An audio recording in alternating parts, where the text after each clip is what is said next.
Hello, hello, hello, people of the internet, and also the Freedom Astrologer here, and I'm sitting here again with my very good friend Donny, and he's a very gifted astrologer, intuitive. We've been doing these, intuitive psychic videos for a while, and now it's I think it's part 2 in our official series. And Part two, yeah. welcome Donny, and let's go into it. Yeah, I mean, after our last video on clairvoyance, I actually received some messages here and there, and people are like, "Oh, you gotta do more of this and complete the series." But I just answered them well. Actually, clair abilities that can be up to like, if I recall, is up to 9 different things. Yeah, sure. So let's see if we can actually hit all 9. But honestly, I would just like to take this opportunity to say that the main 4 would actually adequately cover a lot of the rest, mainly clairvoyance, clairaudience, clairsentience, and claircognizance. Those will actually like adequately cover like the main groups of abilities. But I must also say that quite a number of significators are overlapping. So when you have, for example, like from the last video, you know that, you definitely have some aspects of clairvoyance. Somehow or another, like the topic today, which is clairaudience, you will also somewhat embody some of that. When we talk about clairaudience, one of the first few things that come to my mind is the ability to perform automatic writing. For example, you can just sit down at a corner and just like have a notepad and stuff, and you can just kind of start getting like almost like downloads of information. It's almost like a channeling.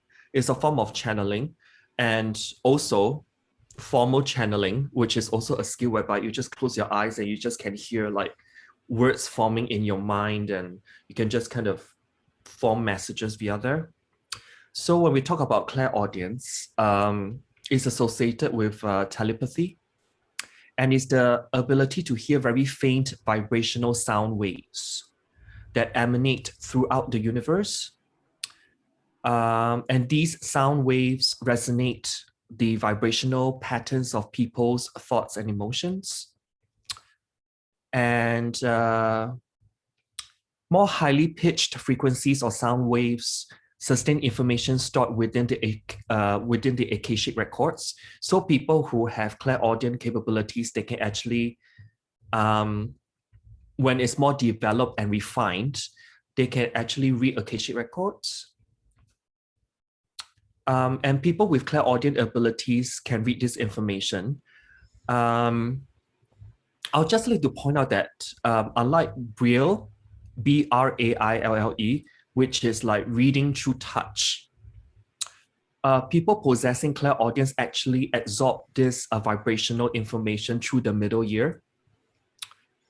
And clairaudience is usually activated by the development of the throat chakra. So when we talk about the throat chakra, we will think the signs of Mercury and Virgo. Sorry, the signs of Gemini and Virgo, and which are both ruled by Mercury, because the throat chakra is all about the communication channel that we are talking about.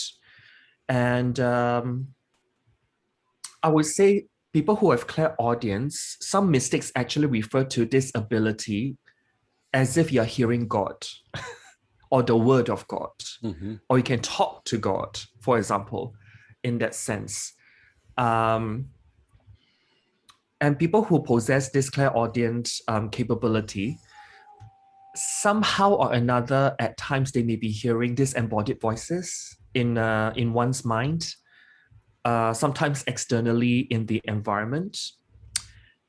It can also come as a tingling or buzzing sensations in the ear. And you may be hearing sentences, words, and conversations in one's mind. And the voice seems to come from slightly above inside the mind, where because it's somehow linked to the center of the brain, the communication channel, and hence like you can hear stuff. You may also hear messages in songs as well, and other people's conversations, or read in books that are significant to you or your current situation. I've come across that in my life quite a bit. It's almost like divine timing comes and I pick up, be it a book, hear a song lyric, or someone talking beside me, and then it's like, oh my God, this exactly applies to my situation now, or what I need. Like this is almost like attraction of information to you. And what do you think on your end? Yeah, I want to like give a couple of my, experiences, personal experiences, also what I've seen and what I've observed in other people is it can be even like you're sitting with a person. Let's say you're sitting with them, and maybe there's not even a conversation, not words exchange or anything, and suddenly like you hear this song going through your mind. It's like, I haven't heard this song in a really long time. I have no idea where this is coming from, and it's like maybe there's a message here.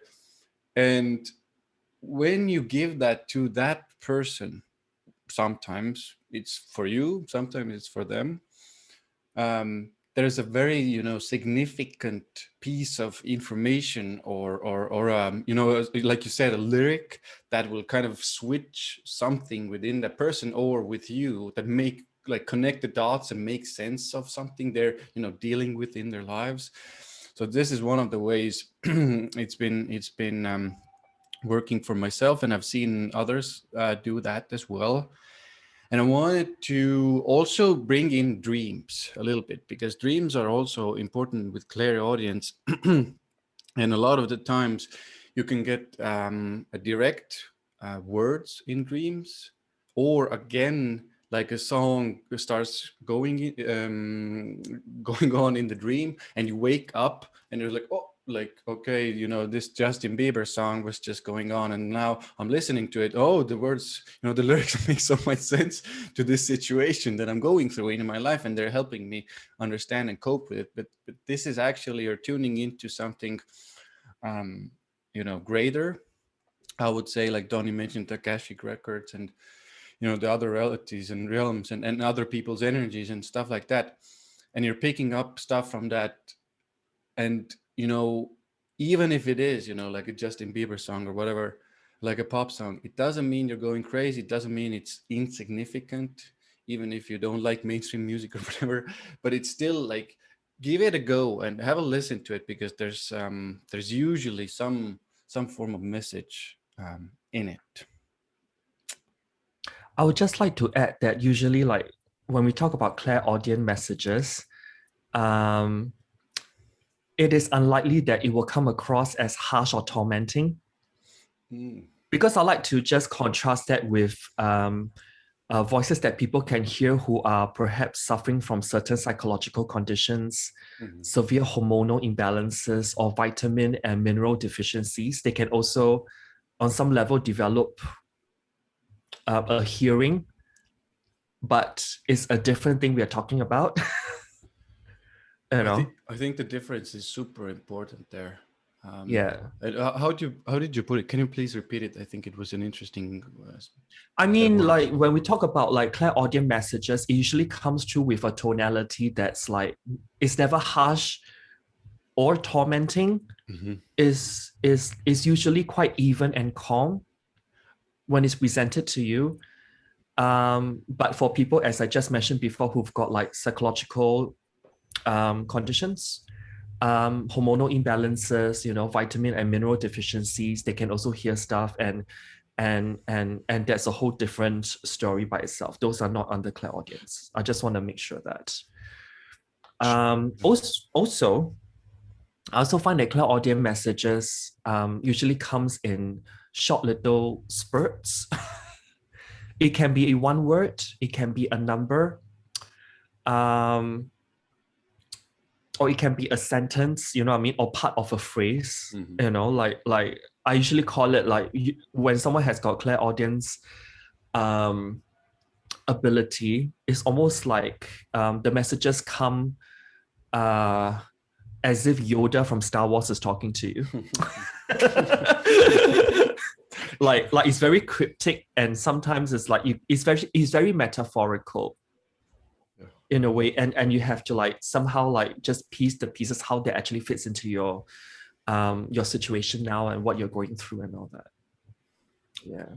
I would like to add one piece with that. I really like how you put it with differentiating those voices. And one kind of practical advice I would have for people, what I've started using myself is whenever the kind of voice or, whatever it is, your phrase, is fear-based, there's kind of like, it comes from a place of, if you don't do this, bad things are going to happen. What Right. I've started to understand here is very often this can be from, even like the mind, like the fear-based mind is talking to you. And then these messages can be, not the most accurate ones. So keep an eye out for that. Literally, like Donny said, the tonality is I would say more softer, like a pleasant. There's like a pleasantness to the There's a voice. calmness, and there's like Calmness. an even tone. It doesn't swing to extremes when it Mhm, comes to you. mhm. Like, because when we talk about clear audience or clear hearing, that's the definition. Um, you can hear it both in your mind and also externally, and be it like as a voice inside your mind's eye or a noise that's outside of yourself. But altogether, I think we both agree that it is not something that is harsh or, like a malefic in terms of its intent. You know what I mean? It just kind of shows you like I would call it an oracle, Mhm. Yeah. an oracle in a message form, and whether you take it or not, up to you. Yeah. Maybe the message can be like, wait until this is over. You know what I Yeah. mean? Or make this a habit. You know what I mean? Like Very. Yeah. it's yeah, it's short, sweet, and it's like it's almost like neutral in tonality. So I guess we've covered that part. I, And how would you, yeah, I, do you I have have anything to add? I have one story. I'm Yeah. itching to kind of share it because Yeah. I want to share this story because some of those clairaudient and clairvoyant and everything in those realms can be tad crazy to the scientific left brain mind. Yeah. So I want to just tell a short story about how things can get pretty weird quickly, but how to stay calm in it, and to see that it's not actually anything crazy. You're not going crazy. So basically what started happening to me around I think it was around 2012, I started having these very, very intense dreams, very, very energetically charged dreams, where I was kind of in between states of being. I was awake and not awake at the same time in those other realms, basically. And Right. what started happening in those realms, I started getting these energetic, let's say, I would call them in a way downloads, or energy going running through me. But what also started happening in that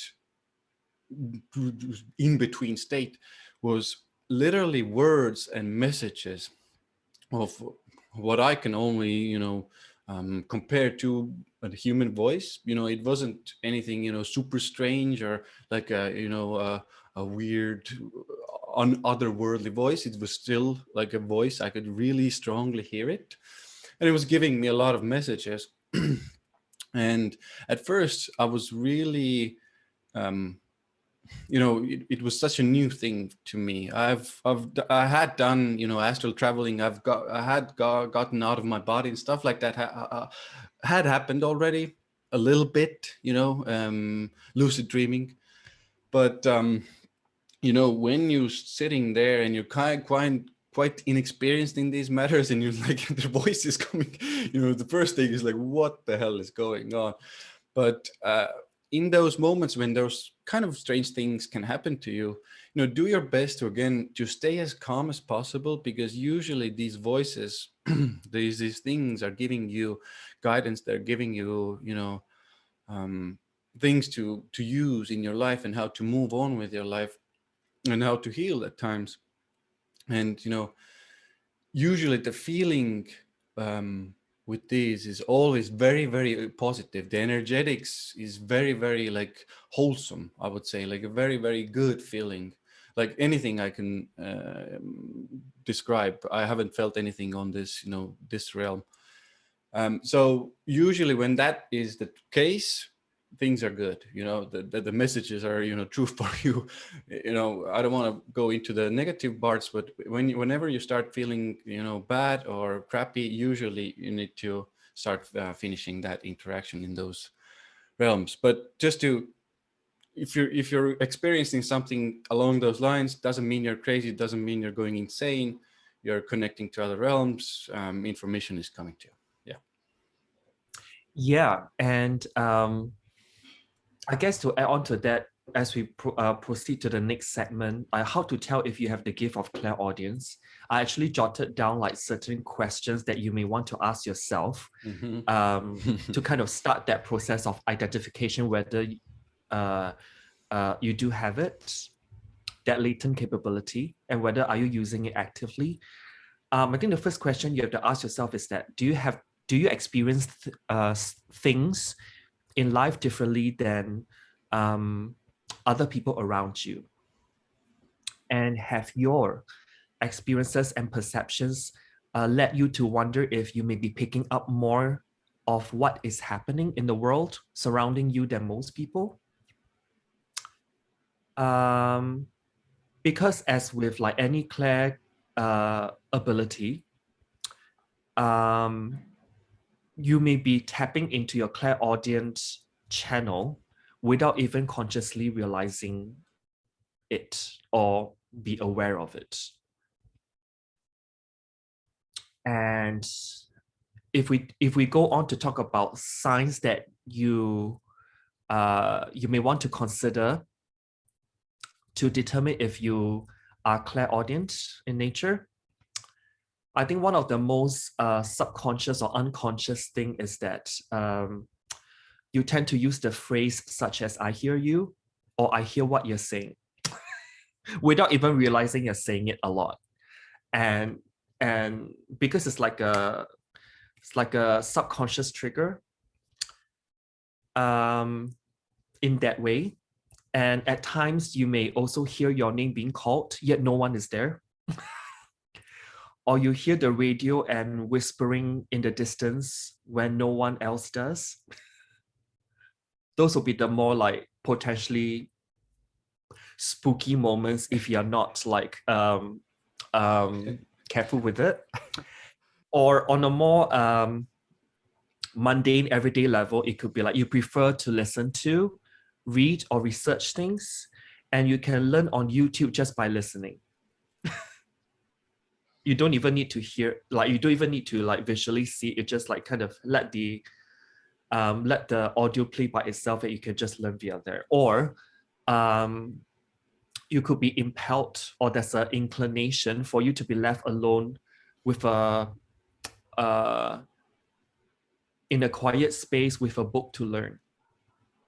Because when I think of someone with a clairaudient capability, usually their middle ear or the throat chakra area is more delicate, and when they go into really like noisy places,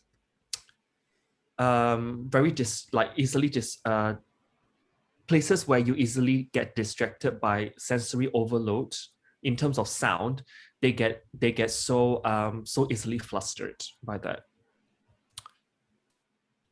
On some level, there can be some kind of you hear buzzing or ringing that appears to come from nowhere.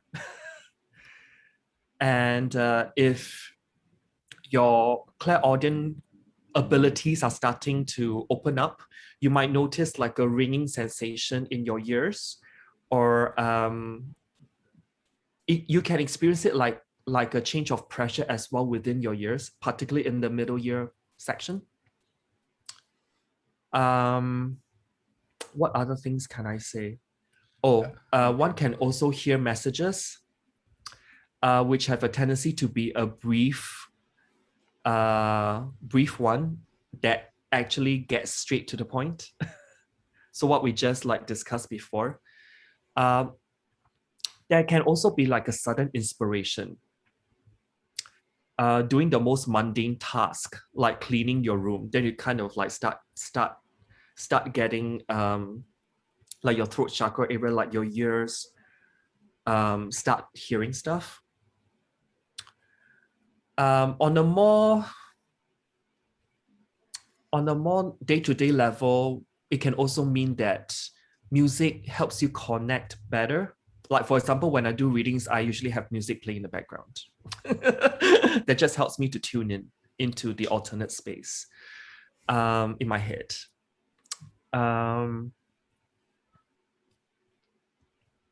Sometimes people can actually give you a compliment saying that you've got amazing hearing as well.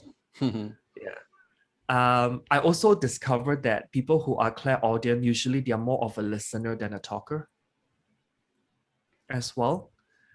For those who are more advanced, or somehow the sixth house ruler is tied into configurations of clairaudience, in which we'll cover later.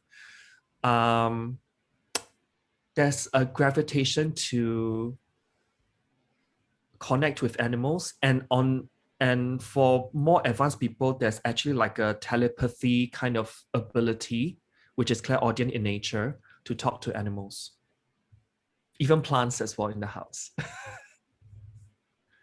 So I wanna add one as well. Yeah. Which I've noticed is the person. Let's say you're sitting in a maybe even in company. You have maybe even more than one person there, and then you're like, "Can you hear that?" Nobody's like, "No," and everybody else is like, "No," and they're like, in your mind, there's something going on, and there's a message coming, or there's a song, or whatever sound it is. You are the one that is picking it up, and that can be just a tiny indication that you're getting something there, or some messages from the other realms there. Do you find also that people with clairaudient abilities, they tend to converse with themselves often? Kind of. Or mumble something out loud often. At times. This does not like, this is not a blanket statement, but I do have friends that I know that has got such capability that does that, but it's like maybe once in a blue moon. I've noticed it. I have only one example from my material realm in my mind, but I've noticed it actually. I just don't have tons of examples of it right now. Right. Yeah, that's a good point. And I think one of the last things I want to add before we move on is that you may also find yourself frequently troubleshooting what you say and calming yourself down with words, because having a clairaudient capability, it can potentially bring along anxiety on some level, and also some kind of mental stress as well if you're not handling it well, or there's like an innate inability to surrender to the process. It can be very tough. There's a flip side to it. So which outer planet would you think is very resembles a lot on clairaudience? Well, I would put Uranus there. The higher octave of Mercury. That's the other connectors there, because guys, Mercury is a lot to do with messages and communication, and when we're talking about these capabilities or abilities, then we're want to raise the octave or the vibration or whatever, and Uranus is just that. This is the higher octave of Mercury, and then the messages or the communication with Uranus, I would say, is of a higher quality. maybe if you want to say that, of a higher vibration, because Uranus is also waves and wavelengths and vibrations. Frequencies. So yeah. So Frequencies. this is one of the reasons why Uranus is so much connected to clairaudience. Right. Well, I think also, as a side note, Uranus is also the planet of surprise and sudden insights. So natives who've got very prominent Uranus feature in their chart, on one hand, they will experience eureka moments, because when I think about clairaudience, it does bring along with it extra sensory knowledge as well, which is what Uranus represents. But then when you talk about Uranus as well, it's like the super consciousness as well that's represented by Uranus. And so like it takes some time to process stuff mentally. When we talk about a prominent Uranus, that points to clairaudient capabilities. And when we talk about the lower octave of Uranus, which is Mercury, this is where you kind of need your Mercury to formulate what's going on. Make it more of material, make it more practical, you mean? I suppose make some sense out of it as well. Because Mercury actually is the like, how do we see things like on the more 3D plane, I would say. Yeah. So you've got all this like eureka moments or this sudden like flash of messages and words and numbers and voices that's talking to us, and when these insights come out of the blue, how does your mental faculty, your mental processing faculty, which is more Mercury in nature, string it together to somewhat make it make sense out of it all. And yeah, do you have any examples to add to that? I think most of what I wanted to say, or I think we already covered in this kind of introductory, place for Mercury and Uranus. We mentioned sudden downloads of information, sound or voice, message. Suddenly hearing something. I think we covered all that. Like the Uranus. What I wanted to say, because it's now touching on a little bit about the clairvoyance and all types of getting messages, is because you mentioned the making sense and Mercury and combining those, because Uranus is like, let's say if you have a Uranus transiting as well, like Uranus transiting the first or the ascendant, the things you might hear can be really strange, really weird, really otherworldly, like a new level. So that can, again, I don't want to say make you crazy, but it needs it sounds too dramatic, but it needs, again, it needs that groundedness, that it needs that practicality, reality, bringing those things into the 3D and like getting used to those. And even like, because those messages can be pretty weird, it's even hard to make sense of them and make it useful in the practical world. You're getting all these sounds and weird things, but in the end, in my opinion, it's still like the end goal should be to bring these into the everyday realm, like the everyday practical activities, which is Mercury and Virgo as well.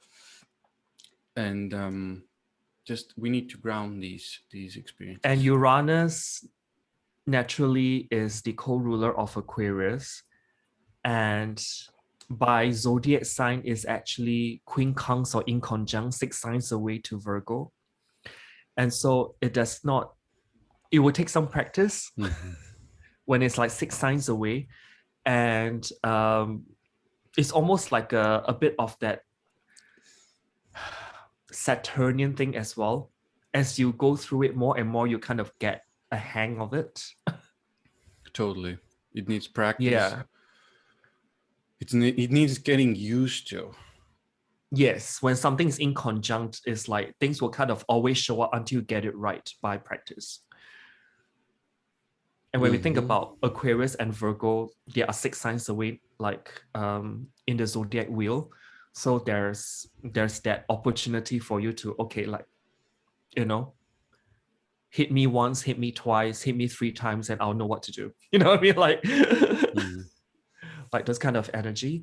So I think I just want to add that in the previous video, clairvoyance and clairaudience are very much interlinked, because clairvoyance is more about the third eye, and clairaudience is about the throat chakra, and they're so closely linked.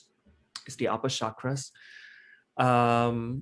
And this stems from an astrological perspective, because like significators can overlap quite a bit here. So from the previous video, if you found out that you've got clairvoyant capabilities, somewhat or another on some level, there may be some elements of clairaudience within you as well. Yeah. And this kind of brings me to my next point, like, since we're talking about Uranus as the main outer planet that talks about clairaudience, when the moon or Mercury are aligned with Uranus, this can really, you can actually use this skill of clairaudience as a part of your everyday experience. And when I've actually seen people with Neptune paired with Uranus, that can, that's quite indicative of this ability too. So people who are born with like Neptune, Uranus together. I would say Yeah. definitely. Yeah. Definitely with the Neptune and Uranus connection there, and Uranus and Mercury.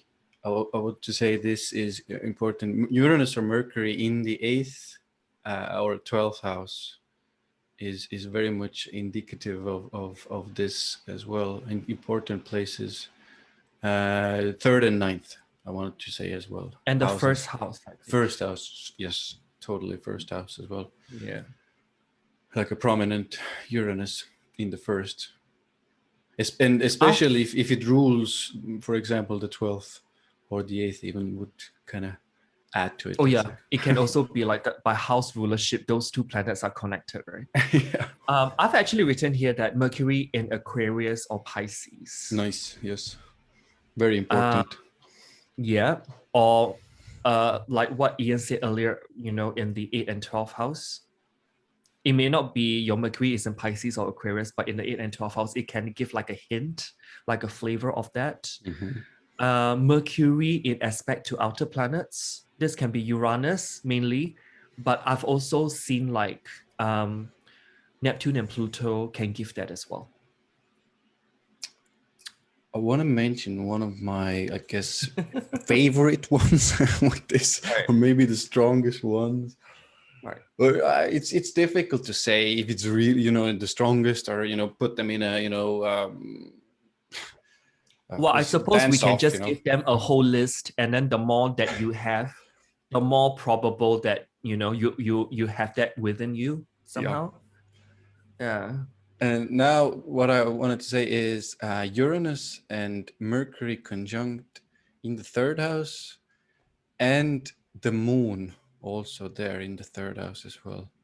If you have that, if you have that, you probably have a bunch of those gifts, but there is a very, very strong sense that you will have that, at least part of that clairaudient capability there as well. So I've also written here like moon in the 3rd, 8th, or 12th house placements, and also like moon in Venus root signs. That means Taurus or Libra in aspect to outer planets as well. And since we're talking about clairaudience, which is kind of like a communicative, airy kind of, if I were to assign an element to clairaudience, is like somewhat like clairvoyance as well. It's like very airy, very communicative. So I've also written here that Moon or Venus in an air sign in water houses 4th, 8, and 12 can also give that as well, as kind of like an extension of an indicator. Yeah, I really like that you say that, because Venus is sound. Venus is music, Yeah. you know. So that's it's not doesn't always have to be those, you know, what we consider always the spiritual, you know, planets or whatever. It can be it can be Venus, you know, bringing in that sound or music.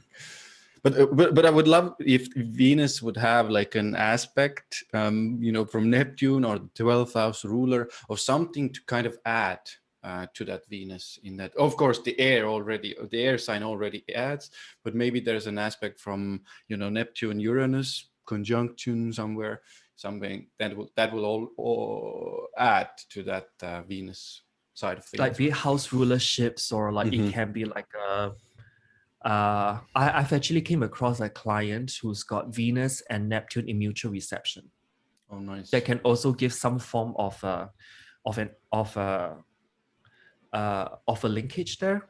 But if you're talking about Venus Neptune aspects or Moon Neptune aspects, we are talking about like the conjunction, sextile, square, trine, opposition, and for those people who like to use also like quintile and biquintile, and the last but not least, quindecile, which is 165-degree aspect. It can also bring somewhat of that ability with it, that clairaudient ability. How about the notes?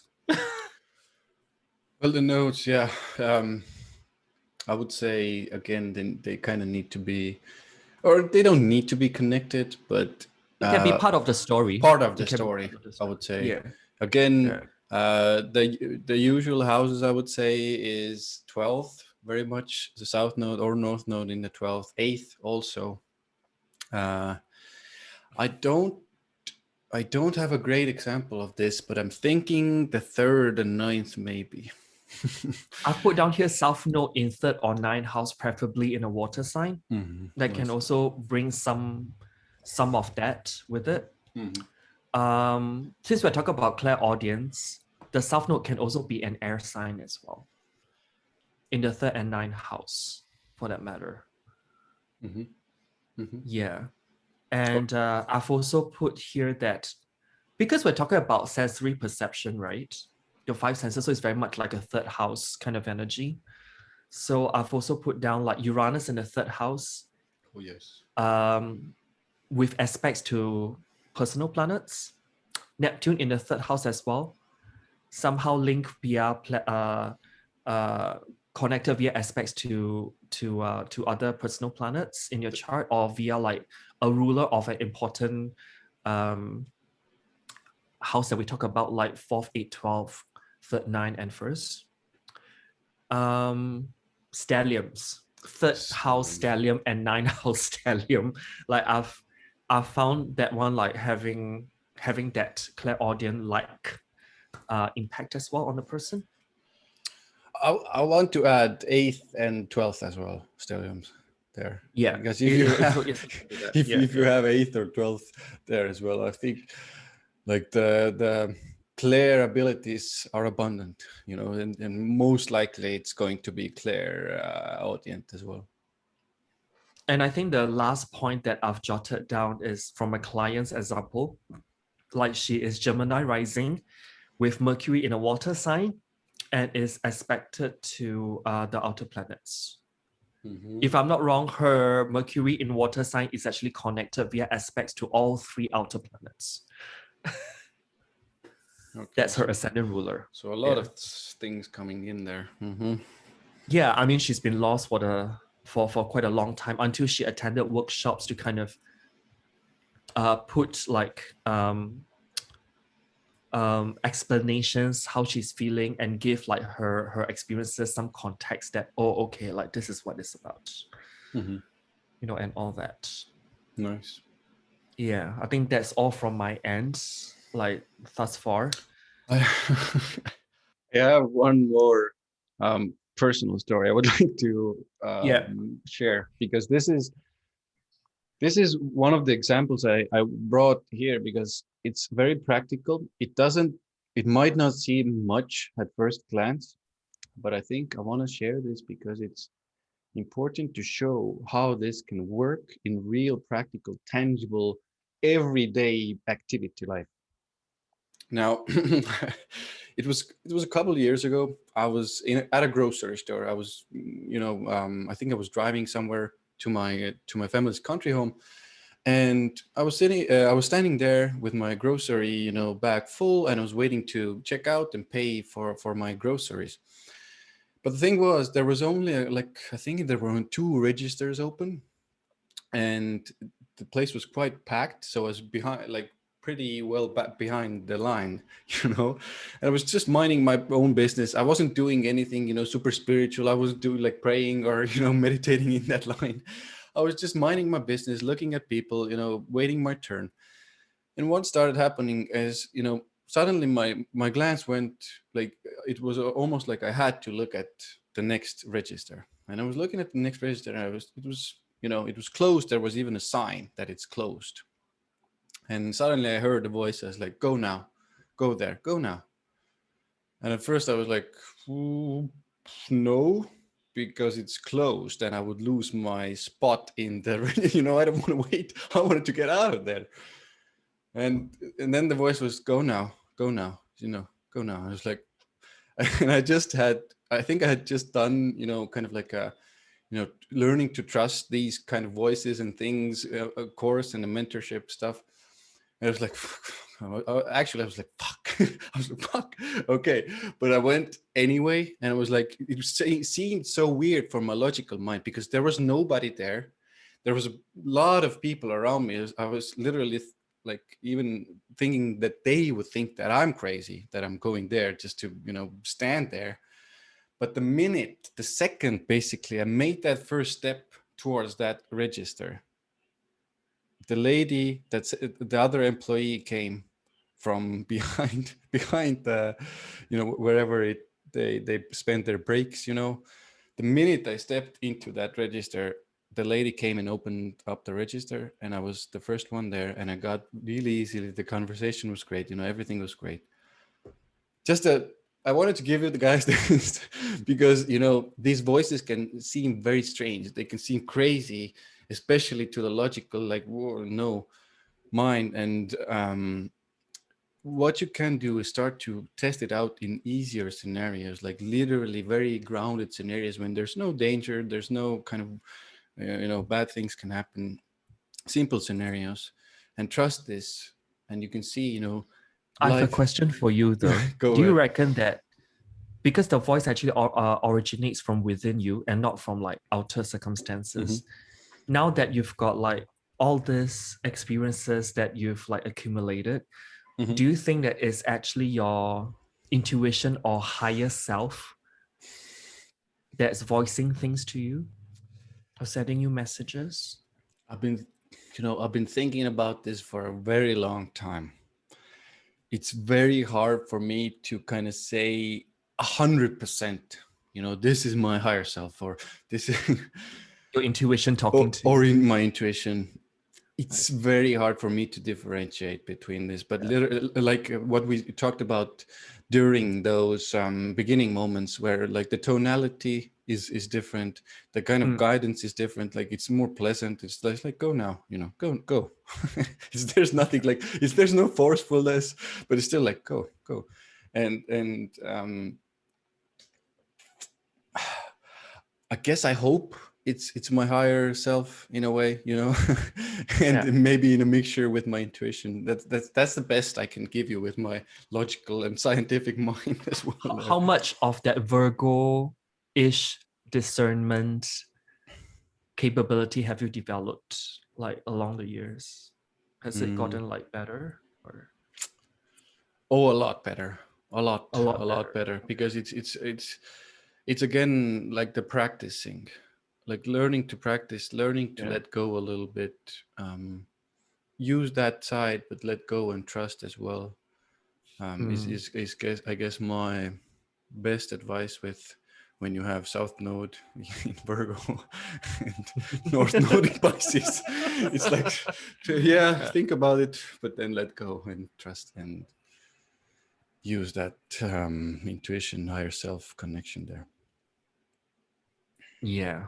I mean, like we're talking about extra sensory stuff, right? So Mhm. it's like sometimes it's like if we just go into that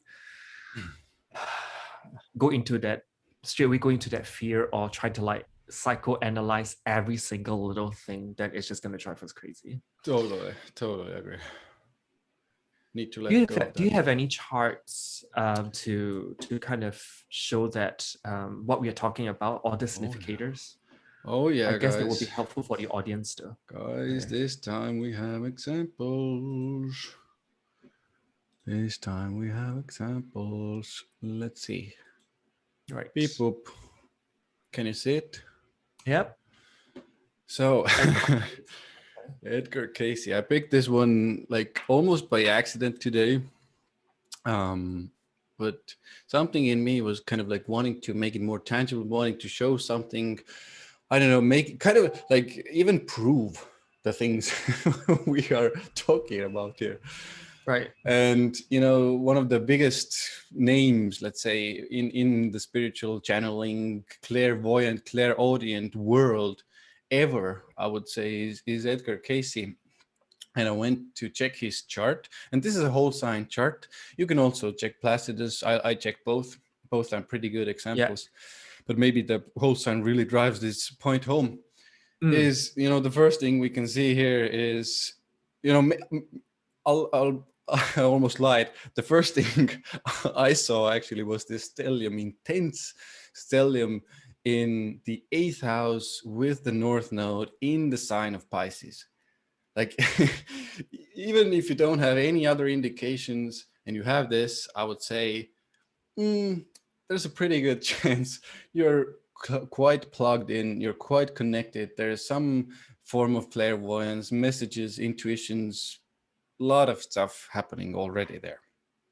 And the ruler of that Pisces stellium, co-ruler, Neptune, is in Placidus ninth, Mm, but whole sign 10th. 10th. So that can be employed in the outer world as kind of like a vocational skill And they can be or known. talent. They can be known for this as well in They the can be world. known for that, yeah.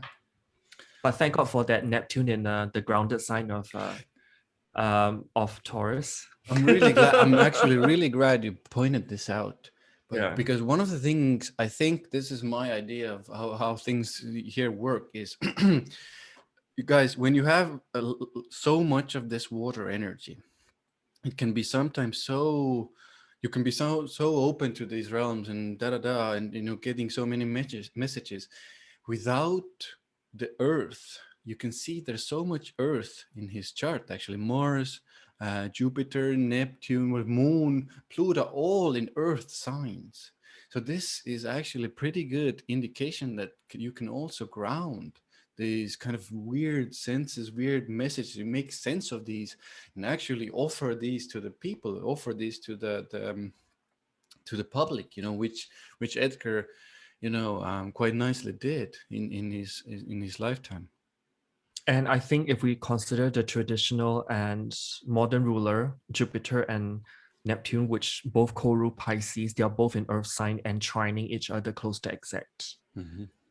And they are also in 6th and 10th house, which are, two of the vocational houses beside the second. So that's how, like, you can employ all your Pisces 8th house stellium energy in a practical way, which is the 6th and 10th house domain. And Into the not to earth. mention, Yeah. I see a very clear clairaudience, Mm. capable ability because of that. Uranus quite close to the ascendant, Yeah. This is a. and just to piggyback what we just mentioned earlier, like the third house, which is about hearing and seeing. Third house starts in a sign of Libra, which is a Venus root sign. Air. and Venus is exalted in the 8th house of the invisible realm. There's so many connections in this chart. It's unbelievable. Yeah, You know? yeah, It's yeah. I crazy. think that stellium kind of sums it all a lot, and not to forget, also Pluto is quite close to the midhaven Yes. as well, and we've got Uranus square Pluto. Although it's a square, but when we talk about Uranus Pluto, it's even more of a telltale sign of a clairaudient capability as well. You know, I want to also say ruler of the 12th, the moon exalted really near to the MC in the 10th house. Again, like, known for this, you know, very popular about this. I mean, and since we're talking about natal moon, I spiritual usually things. give it like a slightly larger orb and is involved in that square of Uranus on ascendant and Pluto on midhaven. Yeah. So guys, if you have if you have anything, you know, from this, you can probably already get some type of messages. Obviously, this chart is you know all about this. So you know, not a lot. I think not a crazy amount of people have this amount of, you know, stelliums and things connected. But still, if you pick up some things, you can start. I guess seeing yourself more deeply, I would say, in when regarding those psychic intuitive areas. Yeah, I've actually got an example as well. Nice. Gotten this chart, Albert Benjamin, or also known as CC Zane. And just a little background regarding this person. He's the author of the Church of Light Lessons in Astrology, Tarot, and other esoteric subjects.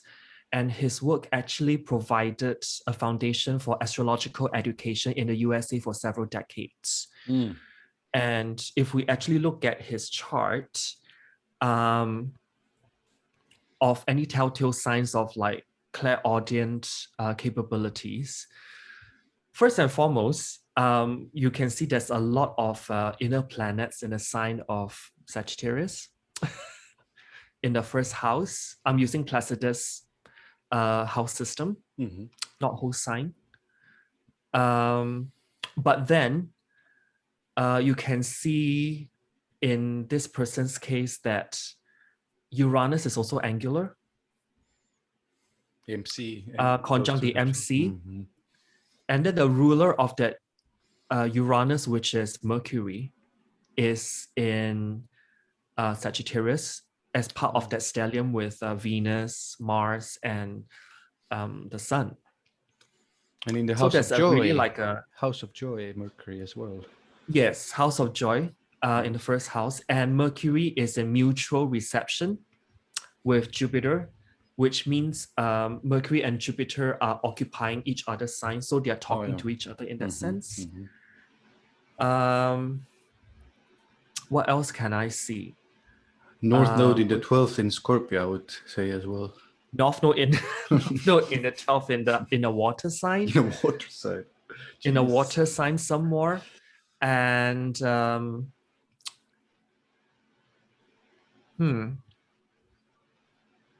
what else do we have? Okay. Let's talk about aspect patterns, because I need to also talk about like aspect patterns, because usually I give the moon slightly slightly larger orb, because we're talking about the moon here, which moves pretty fast as a planetary body. So how much do you give? Just by I'm curious. Actually, about 10 degrees 10-ish. each side. Good. 10 degrees. So if I actually give 10 degrees, then that moon and Uranus actually is a trine. And if I give 10 degrees, actually there is a grand trine going on from Uranus to the moon, and from Uranus to Saturn and Neptune. And then from Saturn and Neptune, they both also form a trine to the moon. So it's like a grand trine, grand earth trine. So it gives you some kind of grounding of sorts. You know, Donny, Uh, sorry, you know what we haven't mentioned? I think in none of our videos, we actually haven't mentioned, correct me if I'm wrong, but we haven't mentioned the stellium in Sagittarius. Because that is a very, because like I think we mentioned something about like Jupiter being like um